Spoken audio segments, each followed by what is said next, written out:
آپ نے فرمایا آرام آرام سے لے جایا کرو، تمہارے سامنے شیشے کے آبگینی بیٹھے ہوئے ہیں ان سواریوں پر، ان کا خیال رکھو، تیز تیز نہ چلایا کرو۔ یہ محبت تھی، مہربانی تھی اللہ کے رسول صلی اللہ علیہ وسلم کی، اور فرمایا خیرکم خیرکم لأہلہ وانا خیرکم لأہلی، تم میں سے سب سے زیادہ بہتر وہ ہے جو اپنے گھر والوں کے لیے بہتر ہو، اور میں تم میں سب سے زیادہ اپنے گھر والوں کے لیے بہتر ہوں۔ یہ اللہ کے رسول صلی اللہ علیہ وسلم کی تعلیم ہے۔ اللہ کے رسول صلی اللہ علیہ وسلم خواتین کے حقوق کے سب سے بڑے علمبردار ہے۔ اسلام خواتین کے حقوق کا علمبردار ہے۔ مسلمانوں کا ظلم، اس کو آپ اسلام کا ظلم نہ سمجھے۔ لوگوں نے مسلمانوں کا ظلم اسلام کا ظلم سمجھ کر اسلام کے خلاف پروپیگنڈے شروع کر دیے، لیکن اسلام نے تو خواتین کو حقوق دیے۔ اب دیکھیں، بیانیے کو الٹا جاتا ہے۔ اسلام نے خاتون کو حکم دیا ہے، اسی سورہ نور کو آپ پڑھے اور سورہ احزاب کو آپ پڑھے، وَقَرْنَ فِي بُيُوتِكُنَّ وَلَا تَبَرَّجْنَ تَبَرُّجَ الْجَاهِلِيَّةِ الْأُولَى، امہات المومنین کو حکم دیا گیا، اور اس کے بعد تمام مومن خواتین کو حکم دیا گیا گھروں کے اندر آرام سے اور وقار سے بیٹھی رہو، اور جاہلیت کے زمانے کے سج دج اور ناز اور نخروں کی طرح نہ نکلا کرو باہر، جب نکلنے کی ضرورت آئے تو باپردہ ہو کر باہر نکلو۔ اس میں لوگوں نے مشہور کر دیا کہ یہ تو اسلام ظلم کر رہا ہے۔ اب آپ دیکھیں یہ ظلم ہے یا یہ واقعی انصاف، اور انصاف سے بڑھ کر خواتین کو حقوق دیے جا رہے ہیں۔ اللہ تبارک و تعالیٰ نے کیا کیا؟ خاتون کو گھر میں بٹھایا، خاتون کے کھانے پینے کی ساری ذمہ داری مرد کی لگائی، اس کے علاج معالجے کی تمام ذمہ داری مرد کی لگائی، اور پھر جب خاتون کو ضرورت پڑے کہ گھر سے باہر نکلتی ہے تو مرد کی ذمہ داری لگائی گئی کہ تم نے ساتھ جانا ہے۔ اپنا محرم شوہر ہو، باپ ہو، بیٹا ہو، بھائی ہو، بھتیجا ہو، بانجا ہو، جو محارم کا بیان سورہ نور نے کیا ہے، تو انہوں نے اس کو الٹ دیا۔ خاتون پر یہ پابندی کیوں ہے کہ وہ اکیلے نہیں جا سکتی؟ اسلام نے پابندی لگائی ہے، یہ ظلم ہے، لیکن یہ پابندی ہے یا یہ سہولت ہے؟ مرد کو جب نوکر مل جائے، ڈرائیور بھی کہیں سے محکمے سے مل جائے، کوئی نوکر مل جائے کہ تمہارے ساتھ جائے گا، فرنٹ سیٹ پر بیٹھ کر تمہارے سارے کام کرے گا، تو بڑا خوش ہوتا ہے، جی مجھے نوکر ملا ہے، سرکار کی طرف سے مجھے نوکر ملا ہے، مجھے کوک ملا ہے، اور مجھے گارڈ ملا ہے میرے حفاظت کرنے کے لیے۔ بڑی فخر سے یہ بات کہتا ہے۔ لیکن خاتون کو اللہ نے بغیر تنخواہ کا نوکر دیا ہے۔ یہ عورت کی مجبوری نہیں ہے، عورت کو پابند نہیں کیا، مرد کو پابند کیا گیا ہے کہ خاتون کو تم نے اکیلے نہیں جانے دینا، یہ کمزور ہے، یہ باہر اپنے معاملات کو نہیں سنبھال سکتی، تم نے ساتھ رہنا ہے۔ اور یہ اسلامی معاشرے کا حسن ہے۔ مسلمان معاشرے میں یہ چیزیں ختم ہوتی جا رہی ہے، لیکن اگر معاشرہ اسلامی بن جائے، یہ آپ نے فرق تو کیا ہوگا اور معلوم بھی کیا ہوگا کہ اسلامی معاشرہ اور مسلمان معاشرہ میں کیا فرق ہے۔ صاف بات ہے، بچوں سے کبھی کبھار تعلیمی اداروں میں سوال کرتے ہیں، ذرا یہ بتائیے مسلم معاشرہ اور اسلامی معاشرہ میں کیا فرق ہے؟ کچھ لوگ جواب دیتے ہیں، کچھ لوگ حیران ہو جاتے ہیں کہ دونوں ایک ہی چیز ہے، لیکن بڑا فرق ہے۔ مسلمانوں کا معاشرہ وہ ہوتا ہے جس میں مسلمان رہتے ہیں، لیکن اسلامی معاشرہ وہ ہوتا ہے جس کے تمام قوانین اور پورا نظام اسلام کے مطابق ہوتا ہے۔ تو ہمارا معاشرہ مسلم معاشرہ ہے، لیکن یہ اسلامی معاشرہ نہیں بنا۔ اسلامی معاشرہ تب بنے گا جب اوپر سے آپ کا اقتدار زمام کار، نیک اور صالح اور مومن لوگوں کے ہاتھوں میں آئیں گے، اور وہ نظام قرآن و سنت کا اوپر سے نافذ کریں گے، تب آپ کا معاشرہ پھر اسلامی معاشرہ بنے گا۔ تو مسلم معاشروں میں ظلم ہے، لیکن یہ ظلم اسلام کا نہیں ہے۔ ہم نے اس قرآن کلاس کے نتیجے میں، آج کی اس درس کے نتیجے میں، اپنے آپ کو صرف مسلمان نہیں اور اپنے گھر کو صرف مسلم گھرانہ نہیں بلکہ اسلامی گھرانہ بنانا ہے، اس گھرانے کو اسلام کے مطابق ڈالنا ہے، تب اس میں خوشحالی آئے گی۔ تو اگر آپ اپنے گھر کو خوشحال گھر بنانا چاہتے ہیں تو اس کو اسلامی گھر بنا دو پہلے، یہ خوشحال گھر بن جائے گا۔ اگر آپ اپنے شہر کو خوشحال شہر بنانا چاہتے ہیں تو اس کو اسلامی شہر بنانا ہوگا۔ اپنی عدالتوں کو خوشحال عدالتیں بنانا چاہتے ہیں تو اس کو اسلامی عدالت بنانی ہوگی۔ پورا معاشرہ اسلامی معاشرہ بنے گا تب یہ خوشحال معاشرہ بنے گا۔ تو ہم نے اپنے اس معاشرے کے اندر ان غیر اسلامی چیزوں کو اور عادات کو نکال کے اس کو اسلامی عادات سے مزین کرنا ہے، اور اس میں بنیادی چیز حیا ہے۔ اللہ تبارک و تعالیٰ نے حیا کا حکم دیا تو خواتین کے حقوق کی ایک برمار ہے۔ کتنے حقوق، خاتون کی کوئی ذمہ داری نہیں لگائی، تم گھر میں بیٹھی رہو، البتہ ایک ڈیوٹی حوالے کی، بچے سنبھالنا، بچوں کی تربیت کرنا، یہ تمہارا کام ہے، اور یہ بڑا کام ہے۔ وہ کسی نے بڑا اچھا کہا کہ اگر تمہیں اچھی قوم چاہیے، اچھی قوم اگر چاہیے تو مجھے اچھی مائیں دے دو، اچھی قوم مجھ سے لے لو۔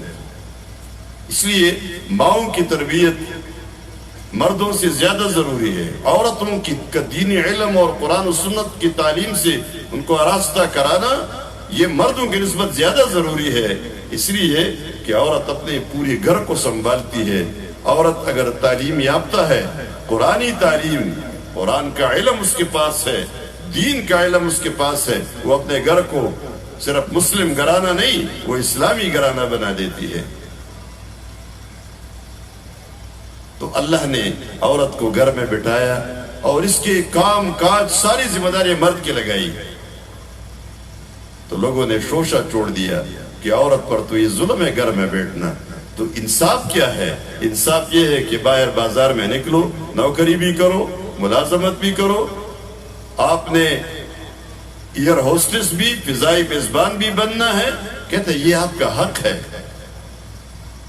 اب ساری رات ڈائیو سروس میں کنڈکٹر بن کر فیصل آباد سے لاہور اور فیصل آباد سے پشاور اور یہاں سے کراچی، سارے مرد عورتیں جتنے بھی ہوں گی وہ سو رہے ہوں گے، تم نے جاگنا ہے، اور جاگ کر تم نے خدمت کرنی ہے، تم نے لوگوں کو خوش بھی رکھنا ہے۔ یہ کہتے ہیں یہ تمہارا حق ہے۔ اللہ نے جو حق دیا، گھر میں بیٹھی رہو، مرد کی ذمہ داری ہے کما کر لائے گا اور تمہیں کھلائے گا۔ اس معاشرے نے اسے حق دیا تو کنڈکٹر بنایا، ایئر ہوسٹس بنایا، بازار میں ریسپشنسٹ بنایا، اور بیچاری پریشان حالی میں اپنے ڈاکومنٹ کی فائل لے کر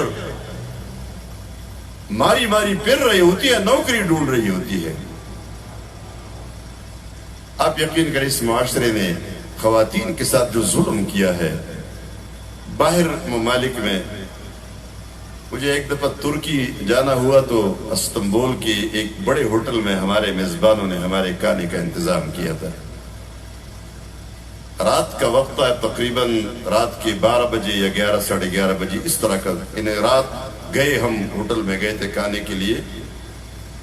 وہاں ہم نے دیکھا کہ جو ہوٹل میں نوکر ہیں، بیرے جو ہوتے ہیں، یہ سب عورتیں ہیں، لڑکیاں ہیں، 14 سال 15 سال 16 سال کی لڑکیاں ہیں، اور برق رفتاری سے وہ ڈیوٹی کر رہی ہے۔ ہمارے ساتھ 4-5 ہم ساتھی تھے جو یہاں پشاور سے ہم گئے تھے۔ میں نے ان سب کو بتایا ہمارے معاشرے میں، ہمارے علاقے میں یہ وقت ماں باپ کے لطف کا وقت ہوتا ہے کہ وہ گھر میں آتے ہیں تو ان بچیوں سے وہ لطف اندوز ہوتے ہیں، ان کی پیاری پیاری باتیں سنتے ہیں، گپ شپ کرتے ہیں۔ لیکن اس معاشرے نے ہماری ان بچیوں کو کس طرح ظلم میں لا کر کھڑا کر دیا ہے کہ یہ بیری بن کر اور وہ ڈیوٹی کر کے وہ برتن لانا لے جانا، ہر کسی کو آرڈر لینا اور ہر کسی کے سامنے ہنسنا اور مسکرانا، یہ اس معاشرے کا ظلم ہے۔ یہ کوئی انصاف تو نہیں ہے۔ اللہ تبارک و تعالیٰ نے جتنے حقوق دیے وہ ہمارے اس معاشرے نے، اور ہم چونکہ دین سے بے خبر ہو گئے تو اس معاشرے میں جو شوشہ مغرب کی طرف سے چھوڑا گیا، ہمارے دشمنوں کی طرف سے چھوڑا گیا کہ انصاف نہیں ہوا، وہ انصاف کو انہوں نے ظلم بنا دیا ہے، اللہ کے حقوق کو انہوں نے ذمہ داری بنا دی۔ حقوق اور ذمہ داریوں میں فرق ہوتا ہے۔ آپ کا کوئی اہم فرد، کوئی آفیسر اپنے دفتر میں بیٹھتا ہے تو آپ پردے لٹکا دیتے ہیں، اس کی گاڑی میں بھی شیشوں کو وہ کالے پردے لگا دیے جاتے ہیں۔ کوئی اگر آئے اور اس کے نوکر سے کہے کہ مجھے ذرا دیکھنے دے، دروازہ کھولے، میں اس آفیسر کو دیکھنا چاہتا ہوں، کہتا نہیں اس کی اجازت نہیں ہے، اس لیے کہ بڑا اہم آدمی ہے۔ اللہ تبارک و تعالیٰ نے خواتین کے لیے پردے کا حکم دیا، یہ ان کی اہمیت کی نشانی ہے کہ یہ بڑی اہم مخلوق ہے۔ ان کو باپردہ بنایا اللہ تبارک و تعالیٰ نے۔ اور آج کل تو یہ معلوم ہو گیا، اس سے پہلے ایک اور بیماری آ گئی تھی، وہ ڈینگی آ گیا تھا، وہ مچھر۔ تو خواتین نے، وہ ڈینگی نے کیا کام کیا؟ خواتین نے اپنے آستین سب چھپا لیے، اپنے پاؤں کو جراب پہنا دیے، اپنے ہاتھوں کو دستانے پہنا دیے، منہ کے اوپر پورا برقع آ گیا، وہ چھپ گیا ڈینگی کے خوف سے۔ لیکن اللہ کے خوف سے یہ پردہ نہیں چڑھا۔ اور ابھی کہتے ہیں نقاب لینا یہ ظلم ہے۔ اب معلوم ہو گیا کہ اللہ تبارک و تعالیٰ نے خواتین کو جو پہلے سے جو پروٹیکشن دی ہے، اس لیے کہ خاتون عموماً باہر نہیں نکلتی، گھر میں ہوتی ہے، باہر نکلتی ہے تو باہر کا ماحول اس کو متاثر کرتی ہے، یعنی ماحول خراب ہوتا ہے، جراثیم ہے، فلان مرد تو اس کے ساتھ عادی ہے، خاتون عادی نہیں ہے۔ تو یہ حکمت ڈھونڈنا ہمارا کام نہیں ہے، ہمارا کام تعبدی امور جتنے بھی ہے، یعنی اللہ کا ہر حکم ہمارے لیے عبادت کی حیثیت رکھتا ہے، ہم نے عبادت کرنی ہے، اللہ کا حکم ماننا ہے، لیکن حکمتیں بھی سامنے آ گئی یا نہیں آئی؟ اب آپ دیکھیں جو خاتون پردہ کرتی ہے اور اپنے منہ کو چھپا کر رکھتی ہے مستقل، اسے ماسک کی ضرورت ہی نہیں ہے۔ یہ قدرتی پروٹیکشن اس کو پہلے سے ملا ہوا ہے، اس نے قبول کر لیا ہے، اور جب اس نے قبول کر لیا ہے تو وہ ماسک پہننے کی ضرورت نہیں، وہ پہلے سے پردہ کر رہی ہے، چہرہ چھپاتی ہے، اور وہ ہر قسم کی آفات اور مصیبتوں سے بچی ہوئی ہے۔ لیکن جو عورتیں پردہ نہیں کرتی تھی انہوں نے ماسک پہننا شروع کر دیا ہے۔ یہی تو اللہ نے حکم دیا ہے نا، مستقل پروٹیکشن دی ہے۔ اب آپ دیکھیں سورہ نور کی ان آیات کو آپ سنیں، اللہ تبارک و تعالیٰ فرماتے ہیں سب سے پہلے حیا کا حکم وہ غض بصر کی شکل میں ہے۔ جو ہم نے شروع میں حدیث کا حوالہ دیا کہ فرمایا اللہ سے حیا کرو جیسے حیا کرنے کا حق ہے۔ صحابہ نے جواب دیا تھا اے اللہ کے رسول ہم تو حیا کرتے ہیں اور اس پر اللہ کا شکر ادا کرتے۔ فرمایا یہ نہیں، حیا کیا ہے، حیا کا حق کیا ہے؟ تو فرمایا ان تحفظ الرأس وما وعا والبطن وما حوا ولتذكر الموت والبلا فمن فعل ذلك فقد استحيا من الله حق الحياء۔ فرمایا اللہ سے حیا کا حق یہ ہے کہ اپنے سر کی حفاظت کرو، اور سر کے اندر جتنے اعضاء ہے، سر کے اندر کان ہے، آنکھ ہے، ناک ہے، زبان ہے، منہ ہے، دماغ ہے، یہ سب اللہ کی نافرمانی سے بچاؤ، اس کی حفاظت کرو۔ آنکھ سے کبھی اللہ کی نافرمانی نہ ہو، کان سے نافرمانی نہ ہو، ان باتوں کو نہ سنا جائے جن کا سننا اللہ نے منع کیا ہے، ان جگہوں کو نہ دیکھا جائے جن کی طرف دیکھنا اللہ نے حرام کر دیا ہے، زبان سے وہ باتیں نہ کہی جائے جن کا کہنا اللہ تبارک و تعالیٰ نے حرام قرار دیا ہے، اسی طرح دماغ میں وہ نظریہ اور فکر نہ رکھا جائے جسے رکھنا اللہ نے حرام کر دیا ہے، یہ ساری چیزیں۔ اور فرمایا اپنے پیٹ کی حفاظت کرو، اور پیٹ کے ارد گرد جتنے اعضاء ہے، تو پاؤں ہے، ہاتھ ہے، دل ہے، یہ معدہ ہے جس میں حلال ڈالنا ہے، حرام نہیں ڈالنا، کل کا درس اس کے لیے آپ یاد رکھیے، اور شرمگاہ ہے اس کی بھی حفاظت کرنا ہے، یہ ساری چیزیں آپ اس کی حفاظت کریں۔ اور تیسرا کام بتایا اور موت اور موت کے بعد ریزہ ریزہ ہونا ہر وقت یاد رکھو. تو جس نے یہ 3 کام کیے اس نے اللہ سے حیا کا حق ادا کر دیا. یہ حیا ہے. تو نافرمانی سے بچنا حیا ہے. اب آپ دیکھیں قرآن کریم میں اللہ تبارک و تعالیٰ نے مردوں کو حکم دیا. سب سے پہلے حیا کا حکم مردوں کو ہوا ہے. قُلْ لِلْمُؤْمِنِينَ يَغُضُّوا مِنْ أَبْصَارِهِمْ وَيَحْفَظُوا فُرُوجَهُمْ. قرآن کریم کی باتیں بڑی جامع ہے. ایک آیت کے اندر مفہوم کا سمندر ہوتا ہے. یہاں جو بات فرمائی مومنوں سے کہہ دو، اے پیغمبر مومنوں سے کہہ دو کہ اپنی نظروں کو نیچے رکھے. غض بصر مفسرین نے یہ بھی لکھا ہے کہ نظر نیچے رکھنا صرف معنی نہیں ہے بلکہ نظریں بچانا معنی ہے. تو نظر کبھی نیچی دیکھنے سے بچ جاتا ہے اور کبھی اوپر دیکھنے سے بچ جاتا ہے، کبھی دائیں دیکھنے سے بچ جاتا ہے اور کبھی بائیں طرف. مقصد کیا ہے؟ بد نظری سے بچنا ہے، خواہ جس طرف بھی دیکھنا ہو نصیب ہو جائے. آپ کسی پہاڑی علاقے میں ہو، اوپر سے کوئی بڑا پتھر گر کر آپ کے سر کے اوپر آنے لگا ہو، اس وقت یہ نہیں سوچا جاتا اوپر کی طرف بھاگ جاؤ یا نیچے کی طرف یا دائیں یا بائیں. جس طرف بھی بھاگنا ہے اپنے آپ کو ہلاکت سے بچاؤ. نبی کریم صلی اللہ علیہ وسلم نے فرمایا النظر سہم من سہام ابلیس مسموم. نظر شیطان کے زہر آلود، ابلیس کے زہر آلود تیروں میں سے ایک تیر ہے. جس طرح زہر اس لیے بتایا کہ زہر اگر آج کسی نے کھا لیا آج کوئی نقصان نہیں ہوا، کل ہو جائے گا، پرسوں ہو جائے گا، مہینے کے بعد ہوگا، سال کے بعد ہوگا، 10 سال کے بعد ہوگا، لیکن نقصان ضرور ہوگا. نظر بھی اسی طرح زہر آلود تیر ہے. جب یہ نظر مرد اور عورت کے آپس میں ایک دفعہ مل جاتی ہے اس زہر کا اثر ضرور ہوگا. لوگ کہتے ہیں نظر میں تو کیا خرابی ہے، دل اگر ٹھیک ہے، نیت اگر صاف ہے تو نظر میں کوئی خرابی نہیں ہے. اصل میں نظر نیت کو اور دل کو خراب بنا دیتا ہے. نظر دل کی خرابی کا باعث بنتا ہے، اس لیے اس کو منع کیا ہے. اور اللہ نے فرمایا یہ بات اللہ کی ہے، میری نہیں ہے، آپ کی نہیں ہے، کسی اور کی نہیں ہے، بات اللہ کی ہے. کیا فرمایا؟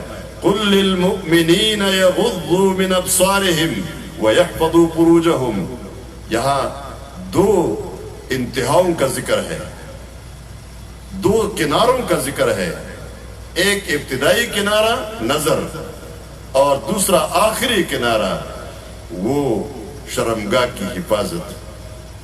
یعنی بدکاری سے اللہ نے روکا ہے تو کیا طریقہ بتایا؟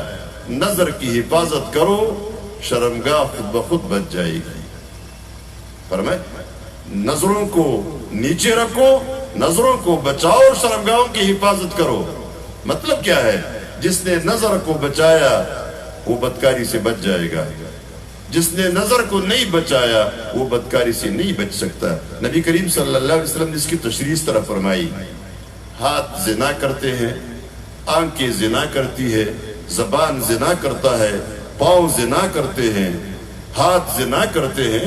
یہ تمام اعضاء کی اپنی اپنی بدکاری ہے. اور فرمائے والفرج یصدقه او یکذبه. وہ شرمگاہ تو آخر میں یا تو ان سب کی تصدیق کرتا ہے کہ واقعی سب کچھ ہو گیا ہے. اگر بدکاری ہوئی ہے اس کا مطلب یہ ہے کہ یہ جتنی سیڑھیاں تھی ان سب پہ یہ چڑھ چکا تھا. اور یا تکذیب کرتا ہے اگر بدکاری نہیں ہوتی اس کا مطلب کیا ہے کہ بد نظری نہیں ہوئی. شروع سے یہ جو الیکٹرانک سیڑھیاں ہوتی ہے یہاں بھی ہوتی ہے، باہر ممالک میں اکثر مارکیٹوں میں ہر جگہ. ہمارا کوئی مہمان آتا تھا باہر ایئرپورٹ پر تو ہم اسے کہتے ہیں سیڑھی پہ پاؤں رکھنا ہے لیکن دوسرا پاؤں فوراً رکھنا ہے دوسری سیڑھی پر، کیونکہ اگر آپ نے دوسرا پاؤں فوراً نہیں رکھا تو گر جاؤ گے. اللہ نے فرمایا اس سیڑھی پر پاؤں نہ رکھو جو ابتدائی سیڑھی ہے. نظر کو بدکاری کا ڈاکیا کہا گیا ہے، یہ پیغام رسان ہے. اس سیڑھی پر پاؤں نہ رکھو ورنہ مجبوراً دوسرا پاؤں بھی رکھنا ہوگا، اور دوسرا پاؤں رکھ دیا پھر آپ جب واپس آنا چاہیں گے واپس نہیں آ سکیں گے. وہ الیکٹرانک سیڑھی بجلی کی ذریعے اوپر جا رہی ہے آپ اگر بیچ میں نیچے آنا شروع کر دیں تو آپ ایک قدم لیتے ہیں، وہ 2 قدم آپ کو آگے لے جا چکی ہے۔ جس نے بدنظری شروع کر دی اس نے بدکاری کی پہلی سیڑھی پر قدم رکھ دیا۔ اب آگے یہ جا کے اگر یہ وہاں بدکاری نہیں کرے گا تو اس سے ہوگی بدکاری۔ اس آخری سیڑھی پر جا کر اگر آپ اس سے اتریں گے نہیں، وہ خود آپ کو گرا دے گی۔ اس لیے اس سیڑھی پر قدم نہ رکھو، اور فرمایا اجر کا اعلان فرمایا جس نے نظر کی حفاظت کی، من ترکہا مخافتی ابدلتہو ایمانا یجد حلاوتہو فی قلبہ۔ یہ حدیث قدسی ہے، اللہ نے فرمایا کہ جس نے میرے خوف سے اور میرے ڈر کی وجہ سے اپنے نظر کی حفاظت کی، نظر کو بچایا، میں اسے وہ ایمان نصیب کروں گا جس کی حلاوت اور جس کی لذت یہ اپنے دل کے اندر محسوس کرے گا۔ لذیذ ایمان، ایمان کا مزہ چکنا اس شخص کو نصیب ہوتا ہے جو اپنی نظر کی حفاظت کرتا ہے۔ عبادتوں میں مزہ نہیں ہوتا، ہمارا لذت محسوس نہیں ہوتی۔ آپ نے دیکھا ہمارا ایک وہ محاورہ مشہور ہے نا، ہر وقت لوگ کہتے ہیں، ہر روز ضرورت پڑتی ہے، جو لوگ نمازی ہے یہ ان کی حالت ہے، کھانے کا وقت ہے کہتے جلدی جلدی نماز پڑھتے ہیں تاکہ کھانا آرام سے کھائے پھر۔ ہوتا ہے نا یہ۔ امام ابو حنیفہ رحمہ اللہ سے کسی نے سوال کیا مرتبہ، بڑا اہم سوال تھا اور جواب بھی بڑا فقیہانہ دیا۔ سوال کرنے والے نے کہا کہ نماز کا بھی وقت ہے اور کھانا بھی تیار ہے، کس چیز کو، کھانے کو مقدم کیا جائے یا نماز کو مقدم رکھا جائے، پہلے کون سا کام کیا جائے؟ فقیہ کا جواب بھی فقیہانہ ہوتا ہے، جواب دیا فقیہانہ جواب۔ آپ غور سے سنیے تو بڑی جلدی سے سمجھ میں آنے والا جواب ہے۔ فرمایا مجھے وہ کھانا بہت پسند ہے جس میں نماز کی فکر ہو، اس نماز سے جس میں کھانے کی فکر ہو۔ یعنی پہلے کھانا کھاؤ، خوب اپنی ضرورت پوری کرو تاکہ تسلی کے ساتھ نماز پڑھ سکو۔ ہم تو یہ بھی کہتے ہیں وضو بڑا ٹائٹ ہو گیا ہے، جلدی جلدی نماز پڑھتے ہیں تاکہ بعد میں یعنی وضو نہ کرنا پڑے، حالانکہ رسول اللہ صلی اللہ علیہ وسلم نے روکا ہے۔ حقن کا لفظ، جو حقن ہو، حقن بھاری کو کہتے ہیں جو چھوٹے پیشاب یا بڑے پیشاب کی وجہ سے بھاری ہو گیا ہو یا ویسے پیٹ بھاری ہو گیا ہو، ایسی صورت میں نماز پڑھنا مکروہ ہے۔ پہلے اپنے آپ کو فارغ کر لو، تسلی کے ساتھ نماز پڑھو۔ یہ جو ہمارا طریقہ ہے،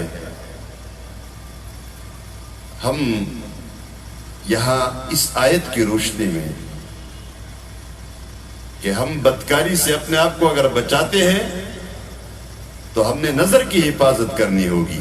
نظر کی حفاظت کے بارے میں جو آپ صلی اللہ علیہ وسلم نے فرمایا، لذت، حلاوت، یہ آپ کھانا کیوں مؤخر کرتے ہیں کہ آرام سے کھائے؟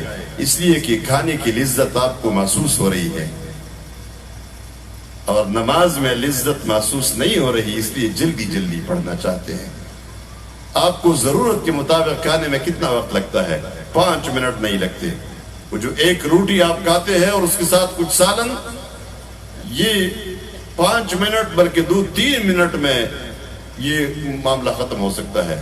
لیکن دسترخوان بچاتے ہیں، یہ جو کیرا وغیرہ سلاد آپ بناتے ہیں، پرانے زمانے میں تو ہم جس طرح سلاد کو پیاز کھاتے تھے یا کیرا کھاتے تھے، وہ تو معلوم ہے، اس کو اپنی تفصیلات بہت جلدی جلدی بڑے آسانی کے ساتھ کھایا جا سکتا ہے۔ کیرا آپ کاٹے نہ بھی، صاف نہ بھی کرے تب بھی کھا سکتے ہیں، لیکن کیڑے کو صاف کیا جائے گا، اس کو کاٹا جائے گا، اس میں پھول بنائے جائیں گے، اس میں ٹماٹر کا پھول کبھی بنے گا، کبھی پیاز سے پھول بنائیں گے، کبھی سلاد کے پتوں کو کیسے رکھیں گے، کبھی ترتیب سے دوسری طرح، ایک طرح مہمان کے سامنے مختلف شکلوں میں اس کو رکھا جاتا ہے۔ اس کی کیا ضرورت ہے؟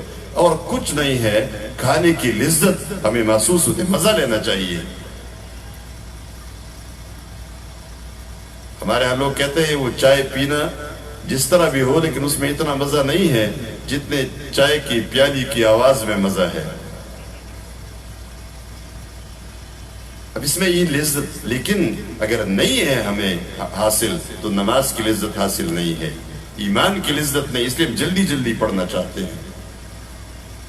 فرمایا عبادت کی لذت اگر چاہیے، اب سنیے حدیث کو، فرمایا ما من مسلم ينظر الى محاسن امرأة ثم يغض بصره الا اخلف الله له عبادة يجد حلاوتها۔ کوئی مسلمان شخص ایسا نہیں ہے کہ کسی غیر محرم خاتون کے حسن اور جمال پر اس کی نظر پڑی، فوراً نظر روک لی، منع کر دی، نظر نیچے کر لی، دیکھنا بند کر دیا، اسی وجہ سے وہ پہلی نظر معاف ہے، لیکن اس کے بعد دیکھنا معاف نہیں ہے، تو اس نے نظر کو نیچے کیا، دیکھنا بند کر دے۔ کیوں؟ اللہ نے اس کو روکا ہے۔ جو اللہ کے خوف سے اس نے نظر کی حفاظت کی، اس عورت کو دیکھنا بند کر دیا، فرمایا اللہ تبارک و تعالیٰ اس کو ایسی عبادت نصیب فرمائے گا جس کی حلاوت اور جس کی لذت یہ اپنے دل کے اندر محسوس کرے گا۔ تو فرمایا اپنی نظر کی حفاظت کرو، شرمگاہ کی حفاظت خود بخود ہو جائے گی۔ اور فرمایا مومنوں سے کہہ دو ذالک ازکا لہم، یہ ان کے لیے پاکیزگی کا ذریعہ ہے۔ پاکیزگی کیسی؟ دونوں قسم کی پاکیزگی، جسمانی طور پر بھی پاکیزہ رہو گے اور اخلاقی طور پر بھی پاکیزہ رہو گے۔ ایڈز کی بیماری 1983 میں نکلی، حکم کب ہوا تھا؟ 1400 سال پہلے۔ قُلْ لِلْمُؤْمِنِينَ يَغُضُّوا مِنْ أَبْصَارِهِمْ وَيَحْفَظُوا فُرُوجَهُمْ، اور اللہ نے فرمایا تھا مومنوں سے کہہ دو ذَلِكَ أَزْكَى لَهُمْ، یہ ان کی پاکیزہ رہنے کا ذریعہ ہے۔ ہم نے نہیں مانا۔ 1400 سال کے بعد نتیجہ نکلا ایڈز کی شکل میں کہ علاج ہے کسی کے پاس؟ ملکوں کے ملک تباہ ہو رہے ہیں، اور آج کے اعداد و شمار کے مطابق کوئی 4 کروڑ سے زیادہ دنیا میں ایڈز کی مریض ہے، اور ان کے بارے میں یہ رپورٹ ہے، یہ جو ایڈز کنٹرول پروگرام والے ہیں، آپ ان کا لٹریچر ذرا لے لیں کبھی انتظار اگر بیٹھنے کا موقع ملے، اس میں باقاعدہ وہ بتاتے ہیں کہ یہ 4 کروڑ یا 5 کروڑ لوگ جو ابھی ایڈز کی مریض ہیں، یہ بھی مریں گے، لیکن تب مریں گے جب اپنے سے دگنی تعداد کو یہ لگائیں گے۔ اور آج کل انہوں نے مسئلہ پوچھنا شروع کیا ہے کہ کیا فرماتے ہیں علماء دین متین و شرح مبین بیچ اس مسئلے کے کہ ایڈز کے مریض کو زہر کا انجیکشن لگانا جائز ہے یا نہیں ہے، کہ اس کو مارا جائے تاکہ دوسروں کو نہ لگائے۔ ظاہر بات اس پر کوئی بھی فتویٰ نہیں دے گا کہ زہر کا انجیکشن لگا دو، شاید اللہ اس کو صحت دے، لیکن تجربہ یہ ہے کہ اس بیماری کا کوئی علاج نہیں ہے۔ کہاں سے آیا؟ مغرب والے خود کہہ رہے ہیں جنسی بے راہ روی اس کا سبب ہے۔ اللہ نے فرمایا تھا مومنوں سے کہہ دو یہ نظر کی حفاظت کرو اور شرمگاہوں کی حفاظت کرو، ذالک ازکا لہم، یہ تمہاری پاکیزگی کا ذریعہ ہے۔ آج پوری دنیا حیران ہے۔ ہمارے ملک میں وہ ہر سال جو ٹیسٹ ہوا کرتے ہیں باہر ممالک میں، وہ یہاں نہیں ہوتے، لیکن جتنے ہو چکے ہیں تو لاکھوں میں مریض ہے، اور ایسے ممالک بھی موجود ہے کہ وہاں کی آدھی سے زیادہ آبادی ایڈز کی بیماری میں مبتلا ہے، اور وہ کہتے ہیں کہ ملکوں کے ملک تباہ ہو جائیں گے۔ کیوں؟ جن سے بے راہ روی کی وجہ سے، اللہ کے اس قانون کو نہ ماننے کی وجہ سے۔ فرمایا ان اللہ خبیر بما یصنعون، یہ جو لوگ جو کچھ کرتے ہیں اللہ کو اس کی خبر ہے، اللہ جانتا ہے۔ اور آگے فرمایا مومنوں عورتوں کو بھی کہہ دو وَقُلْ لِلْمُؤْمِنَاتِ يَغْضُضْنَ مِنْ أَبْصَارِهِنَّ وَيَحْفَظْنَ فُرُوجَهُنَّ، وہی حکم جو مردوں کو ہوا وہ عورتوں کو بھی ہے۔ مومن عورتوں سے بھی کہہ دو اپنی نظروں کو بچا کے رکھو اور اپنی شرمگاہوں کی حفاظت کرو، وہی حکم ہے۔ اور فرمایا وَلَا يُبْدِينَ زِينَتَهُنَّ إِلَّا مَا ظَهَرَ مِنْهَا، اور اپنی زینت ظاہر نہ کرو مگر جو خود ظاہر ہو۔ عبداللہ ابن مسعود رضی اللہ عنہ اور صحابہ کرام کی ایک بڑی جماعت نے اس کی تشریح فرمائی ہے کہ عورت کا وہ لباس جو سب سے اوپر ہے وہ ظاہر ہے، وہ نہیں چھپ سکتا ہے۔ اس لیے جو خود ظاہر ہے پہلے سے، یعنی وہ لباس اس کے برقعے کا کپڑا، اس کی چادر کا کپڑا جو بھی ہے، اور کبھی کبھار ضرورت بھی پڑتی ہے تو ضرورت میں ڈاکٹر کے پاس عورت جاتی ہے تو جسم کا جتنا حصہ علاج کی تشخیص کے لیے ضروری ہے، مرض کی تشخیص کے لیے اور اس کے علاج کے لیے ڈاکٹر کا ہاتھ وہ تمام لیبارٹریوں کے ٹیسٹوں سے زیادہ کارآمد ہوتا ہے۔ وہ جو کلینکلی ڈاکٹر معائنہ کرتا ہے وہ بہت ضروری ہوتا ہے، اس لیے شریعت نے اجازت دی ہے، لیکن ڈاکٹر کو حکم ہے کہ اس جگہ تک آپ کا ہاتھ جائے، اس سے آگے نہ بڑھے جتنا کہ علاج کی مرض کی تشخیص کے لیے ضروری ہے۔ امیگریشن آفیسر عورت سے کہہ سکتا ہے کہ چہرہ کھول کے دکھاؤ، یہ پاسپورٹ میں جو شکل ہے وہی جا رہی ہے باہر یا کوئی اور شکل جا رہی ہے۔ اسی طرح ضرورت کے وقت جب بھی ضرورت پڑتی ہے تو اسلام نے اجازت دی ہے۔ لیکن یہاں ایک بات مختصراً نوٹ کر لے، وہ یہ ہے کہ سطر اور حجاب میں عربی میں فرق ہے، اردو میں پشتو میں یہ فرق نہیں ہے۔ ہم سطر دونوں کو کہتے ہیں، چہرہ چھپانا ہو، نماز میں چھپانا ہو وہ بھی سطر ہے، باہر لوگوں سے چہرہ چھپانا وہ بھی سطر ہے۔ سطر ہے، سطر نہیں ہے، تو ہمیں پلٹی الٹی پھر پڑھائی جاتی ہے۔ سطر کسے کہتے ہیں؟ سطر نماز میں ہوتی ہے، اور سطر میں نماز میں عورت اپنے چہرے کو ظاہر کرے گی، اپنے ہاتھوں کو ظاہر کرے گی، اور سطر محارم سے ہوتی ہے، اپنے محرم کے ساتھ، بیٹے کے سامنے، بھائی کے سامنے، باپ کے سامنے، سسر کے سامنے وغیرہ جو محارم ہے، ان محارم کے سامنے عورت نے اپنا چہرہ نہیں چھپانا، اپنے ہاتھ بھی نہیں چھپانے، یہ سطر ہے۔ تو سطر سے چہرہ مستثنی ہے، چہرہ سطر میں شامل نہیں ہے۔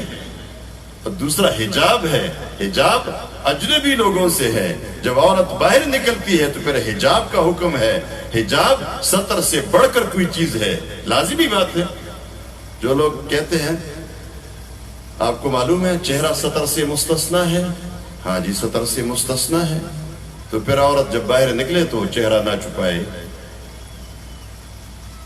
ظاہر بات یہ الٹی پٹی ہے، جو بات دوسری ہے اس کو یہاں کیسے آپ لاتے ہیں؟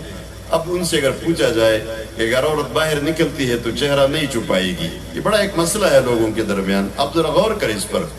باہر نکل کر چہرہ نہیں چھپائے گی تو گھر کے اندر اپنے شوہر کے سامنے، اپنے دوسرے محارم شوہر کا معاملہ تو دوسرا ہے، لیکن اپنے باپ اور بھائی اور سسر کے سامنے وہ کون سی جگہ ظاہر کرے گی کہ یہ فرق ہو جائے؟ باہر تو آپ کہتے ہیں چہرہ ظاہر رکھے، چہرہ نہ چھپائے، اندر وہ کون سی جگہ چھپائے اپنے محرم سے کہ محرم اور غیر محرم کا فرق معلوم ہو؟ کیونکہ چہرے کے سوا عورت کو یہ حکم ہے کہ دوپٹہ پہنے گی، گھر کے اندر اپنے گریبان کو چھپا کر رکھے گی اپنے محارم سے۔ تو جب یہ حکم اجازت نہیں ہے تو پھر ظاہر بات ہے آپ بتائیے نا محرم اور غیر محرم کا فرق تو بتائیے۔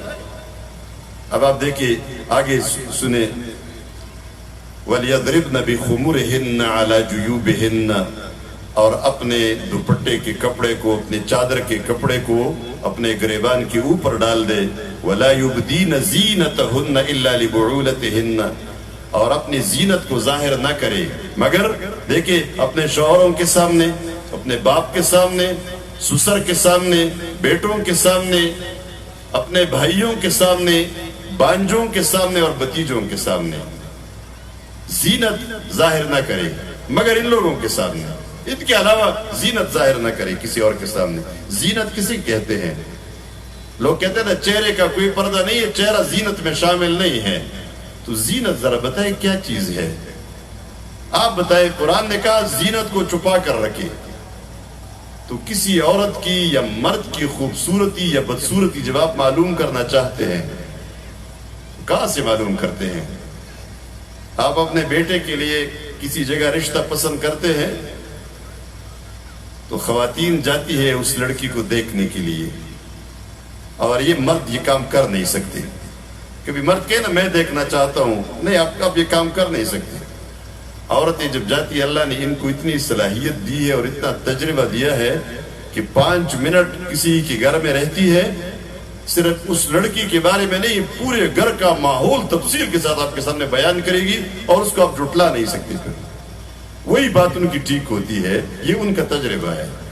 وہاں جا کر یہ عورتیں